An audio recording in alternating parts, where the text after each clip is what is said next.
All right, so I'm outside of a 2019 Honda Civic Coupe. This is the Touring model. I'm gonna start you off by showing you the key fob real quick. This car does have remote start. To use it, you always gotta press the lock button first, and you'll press and hold the remote start button. Hold that for a couple seconds, you'll see it flash at you, and then it'll crank the car on. It'll run for 10 minutes. To run it for an additional 10, I can press the lock and remote start button again. If I started it and realized I wasn't gonna be leaving, I could press the unlock button and the remote start, and that'll turn it off. So now we got it running. Let's go check out a couple things on the car. This is a key fob, so it's keyless entry. So I'll point that out. I can just put my hand on the door handle. It'll unlock for me. To lock the doors, I can press the round button, and that'll lock the doors additionally too. Now, at the back of the car, let's pop this sucker open and show you some things. So you can see the trunk space in it. I've got a 60-40 split over there, so I can throw down the seats to do so. My locks for the back seats are right there, so you just pull those. I'll also point out, you can see it does come with carpeted floor mats in here. Below that, you'll see your jack, your spare, and all that stuff is going to be right there. It is a full diameter spare, so full height, just not full width. So you know what's going on from that standpoint. Now, let's hop inside of the car and show you a couple things. It is a black leather interior in this model, so it's a black on black finish I've got going on here.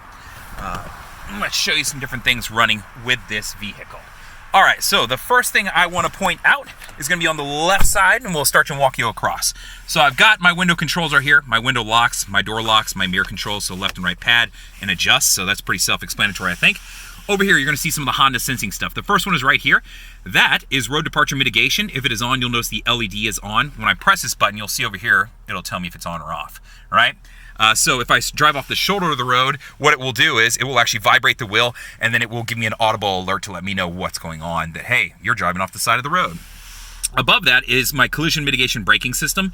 This is always on unless I press it and hold it to turn on. I have to press it for a couple seconds to get this to turn off. And now it's off.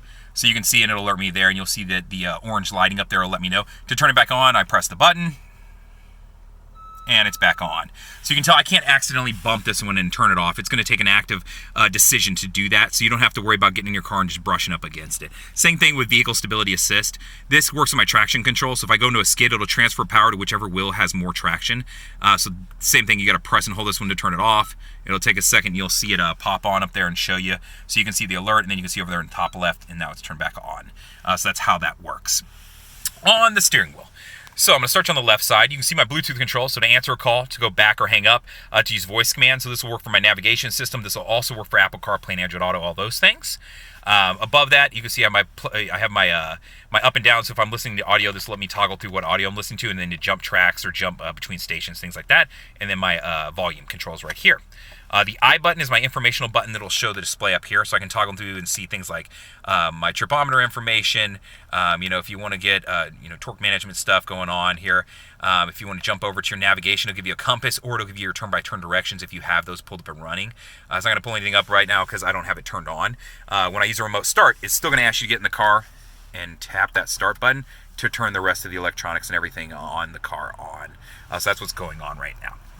But to keep moving along, I'll press that button again. So you can see I can pull up my oil life if I want to see it. I can pull up my audio, anything that I'd have running right now. I can jump over to my Bluetooth controls, change to kilometers an hour. So it just gives me some different menu screens that I can go through. Now, moving over to the right side of the steering wheel, this car does have Honda sensing on it. So the first button I want to show you is the main button. When I press this, you're going to see LKAS and ACC pop up there. So right, you see them flashing at me? ACC stands for Adaptive Cruise Control. Lane Keep Assist is LKAS. So Lane Keep Assist is this button right here. When I turn that on, you will see some dotted lines appear there. When I'm going over 45 miles an hour and my windshield wiper blades are not on, this feature will work. What it's designed to do is that if I'm in a lane and I start to drift out of it, it'll correct for me and center me in that lane. And it uses the camera that is up in this box to detect the lines on the road. Keep in mind, it is a camera doing this, so if you go on a road that's been repaved 36 times, this probably isn't going to work as well on a highway that's nice and fresh.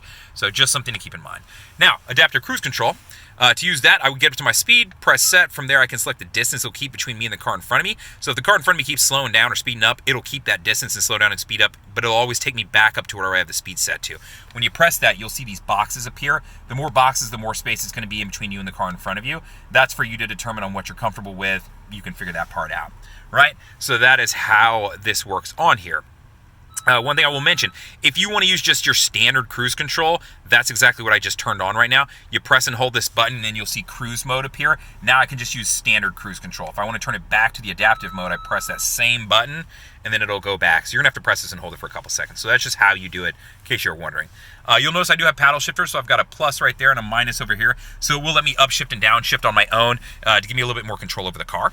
Now on the left side over here, I do have auto on-off headlights that I can turn on, or I can turn them completely on myself. And then I do have fog light controls down here that I can control also, right? So I'm gonna leave auto set to right now. Now, if you can see the tip of this blinker stalk, I'm gonna show you right there. There's a button right here. And what that button does is that turns on the camera over off the right side of the car. So that camera is off the right mirror. You can see it barely at the edge a little bit there. I can't hold it out that far. So anytime I hit that button, it'll turn that camera on. So the red line is the end of my car. Red to orange would be a car length, and orange to orange would be a secondary. So if I'm exiting the highway or something like that, I don't have to look away from my car, the opposite direction to see who's over there. I can keep my eyes facing forward and look down and just glance at this camera. Or if I'm driving down the road and I heard a motorcycle and I don't know where he went, I can see if he's sitting in my blind spot. So anytime I hit that blinker button right there, it will turn on, or if I push the right blinker on, it's set default-wise right now to come on. You can set it to where only the button does it if you don't want it to fire on when the blinker does. It just depends on the person. That's a preference thing. So that's how that function works. So that is called lane watch, in case you were curious. Now, the touchscreen. I'm going to start you off at the home button. Actually, you know what? I'll show you the backup camera since we're talking about cameras. So if I throw this car in reverse, it'll pull up my backup camera for me. I've got 3 different views on this. So I've got a wide angle, so you can see I have a bit of a fisheye lens going here right now. I can jump over to just a standard backup camera. And then this one's actually aimed straight down. So this is a great way to show this. So you can see the edge of my back bumper here. And then you can see that pole that's a cement pole behind me. And you can see this other car. So if I was parallel parking, I'd want to leave at least this line so that we could get in and out and everybody would be okay and not trapped. So that's how this function works. And this is a great opportunity to see it. So that's what's going on from this standpoint. So I'm going to move it out of that. So from your home button, you have all these options pulled up. My navigation comes standard on this model, so it would just be available to you. It's Garmin. You can use voice command to do so with the voice command button right here.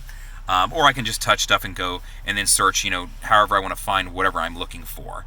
You know what I mean? So if I was looking for just a gas station, great. I could pick the Valero and then start my route. Let's go. Rock and roll, right?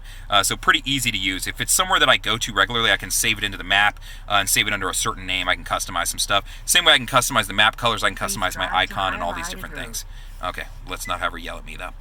So I'm just gonna close out that menu right there. So that's how this works, just so you have an idea for it. So I'm not gonna go too much into that. If you need more help, just let me know. I'd be more than happy to.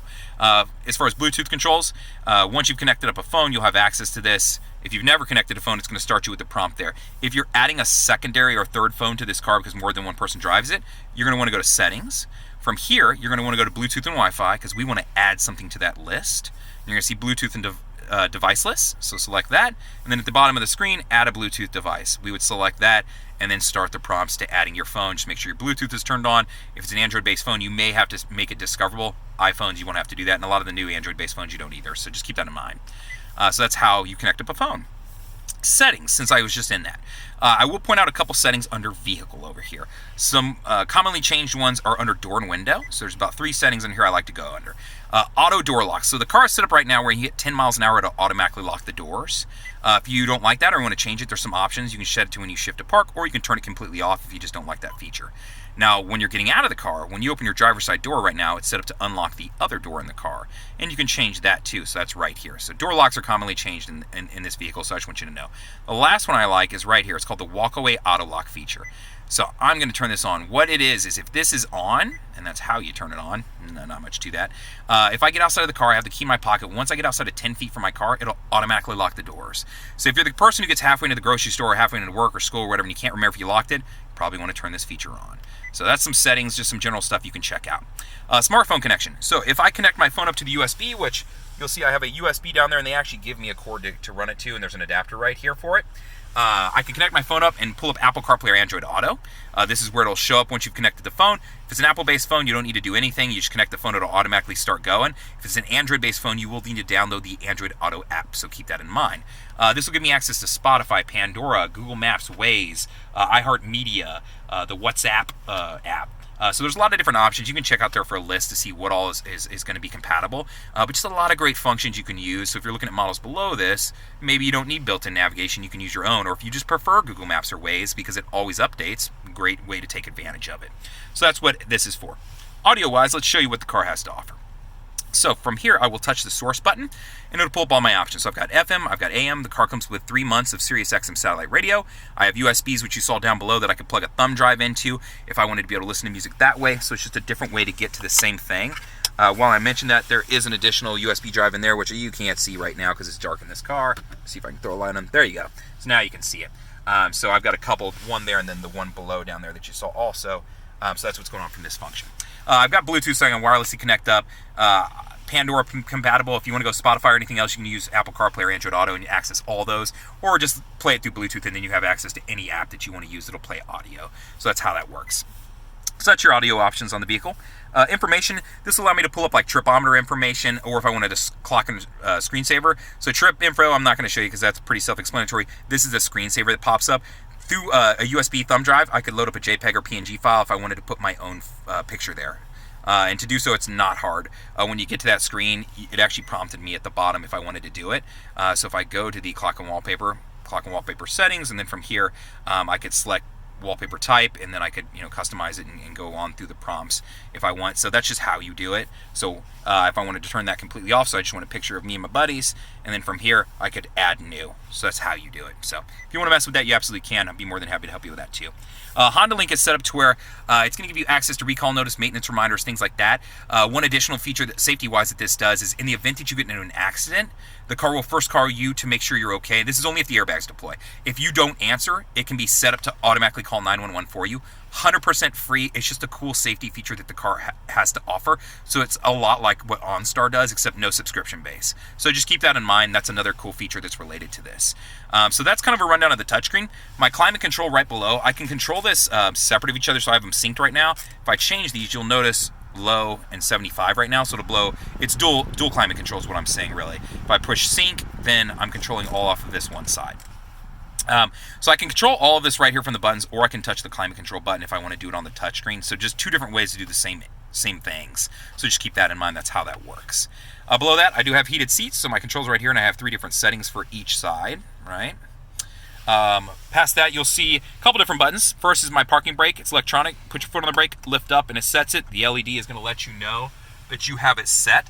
The next one is brake hold. If I'm in stop and go traffic and I have this on, I can have the car in drive, come to a complete stop with my foot on the brake, let my foot off the brake. It will hold the car while it's in drive. So it's great if you're in stop and go traffic or something like that. If you want to use it in the drive-through line, just keep in mind that if you take your seatbelt off, it disengages this. So you got to have your seatbelt on for this function to work. So it's just a safety precaution.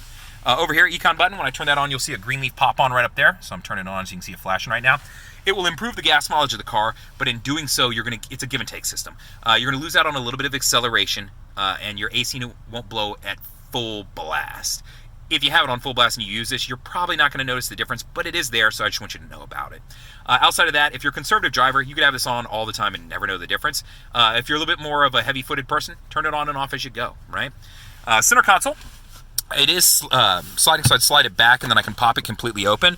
I've got cup holders right here, or if I have like a massive cup, here, let's turn these lights on. If I had a massive water bottle or something, I can drop it down and make a deep hole for myself, and then I use my big, if I have a 32 ounce or a 64, whatever it may be, right? So that's how this works, and you can see it slides back forward. So that's what's going on from that standpoint. This is the black on black model, so you can see my black leather interior right here, all my stitching and layout and everything. So that is, I guess I can show you above me. It does have home link on your mirror, so I'll point that out real quick, and you do have a moonroof that you can send back, so you can see me sending it back there, and you can crack it too. So the rest is what I call new car stuff, stuff that doesn't necessarily need an explanation, but you know what it is. If you have any questions, feel free to reach out. I'd be more than happy to help you out. You can comment on the YouTube video. You can call me at 512-443-4300, or you can send me an email, the letter J, and then my last name, Fuller, Fuller, @howdyhonda.com. Thank you much.